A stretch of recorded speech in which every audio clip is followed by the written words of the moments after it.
அனைவருக்கும் வணக்கம். மத்திய அரசு ஊழியர்கள் மற்றும் ஓய்வூதியதாரர்களுக்கு ஒரு முக்கியமான செய்தி. அதாவது ஜூலை மாதத்திற்கான அகவிலைப்படி அறிவிப்பு எப்போது இருக்கும், அதை பற்றின முழு விவரம் என்ன எல்லாமே இந்த வீடியோவில் பார்க்கலாம். ஸோ ஸ்கிப் பண்ணாமல் கடைசி வரைக்கும் பாருங்கள். நம்ம சேனலில் சப்ஸ்கிரைப் பண்ணாதவங்க பண்ணி வச்சுங்க. நம்ம சேனலில் சென்ட்ரல் மற்றும் ஸ்டேட் கவர்மெண்ட் சம்மந்தமான ஆல் அப்டேட்ஸ் போட்டுருவோம். அது மட்டும் இல்லாமல் பென்ஷன் சம்மந்தப்பட்ட முக்கியமான அப்டேட்டும் இருக்கும். ஸோ மறக்காமல் நம்ம சேனலில் சப்ஸ்கிரைப் பண்ணிடுங்க. வாங்க வீடியோக்குள்ளே போகலாம். ஃபர்ஸ்ட் ஆஃப் ஆல் பார்த்தீங்கன்னா, வழக்கமாக ஆண்டுக்கு 2 முறை, அதாவது ஜனவரி மற்றும் ஜூலை மாதங்களில் அகவிலைப்படி மற்றும் அகவிலைப்படி நிவாரணத்தை திருத்தம் செய்யப்படுகின்றது.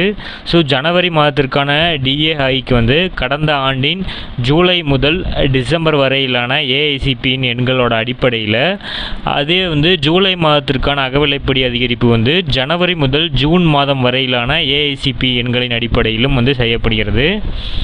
ஸோ ஜனவரி முதல் ஜூன் வரையிலான ஏஐசிபி குறியீடு தரவுகளின் அடிப்படையில் ஜூன் ஏஐசிபியின் குறியீடு 1.5 அதிகரிப்பு ஏற்பட்டுள்ளதாக தெரிகிறது. இதன் அடிப்படையில் மத்திய அரசு ஊழியர்களுக்கு 2024 ஜூலை மாதத்திற்கான அகவிலைப்படி 3% அல்லது 4% இருக்கக்கூடும் என எதிர்பார்க்கப்பட்டிருந்தது.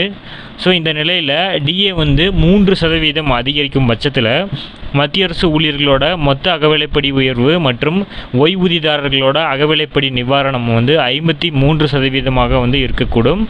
பிரதமர் நரேந்திர மோடி தலைமையிலாக செப்டம்பர் 25ஆம் தேதி, அதாவது வருகிற செப்டம்பர் 25ஆம் தேதி மற்றும் அக்டோபர் 2ஆம் தேதி நடக்கவுள்ள அமைச்சரவை கூட்டத்தில் இது தொடர்பான அறிவிப்பு வெளியாகலாம் அப்படின்னு சொல்லியிருக்காங்க. ஸோ அதாவது இதற்கு முன்பு, அதாவது 2023 பார்த்தீங்கன்னா செப்டம்பர் 25, 26 வாக்கில் தான் பிரதமர் நரேந்திர மோடி அவர்கள் அறிவிச்சிருந்தார்.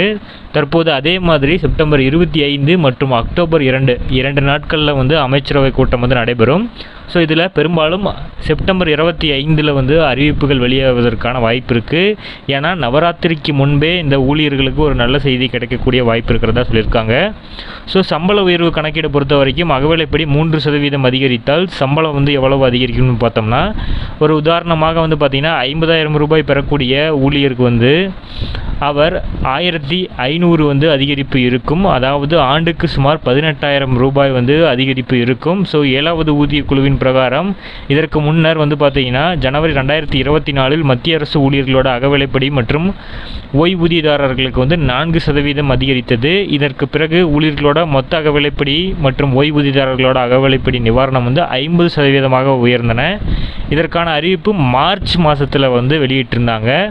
ஸோ இது தவிர மத்திய அரசு ஊழியர்களோட அடிப்படை ஊதியத்தில் ஏற்றத்தை கொண்டு வரும் என்றும் கூறப்படுகிறது. அதற்கான பிட்மன் ஃபேக்டர் 3.68 மடங்காக அதிகரிக்கலாம். ஸோ அதற்கான அறிவிப்பும் வருமா அப்படிங்கிறதையும் நம்ம பொறுத்திருந்து தான் பார்க்கணும். ஸோ ஆனால் அகவிலைப்படியான அறிவிப்பு செப்டம்பர் 25 அல்லது அக்டோபர் 2ஆம் தேதி கன்ஃபார்ம் தான். ஸோ நம்ம பொறுத்திருந்து பார்ப்போம். அந்த அப்டேட் வந்த உடனே நம்ம சேனலில் வீடியோஸ் போடுவோம். ஸோ மறக்காமல் சப்ஸ்கிரைப் பண்ணி வச்சுக்கோங்க.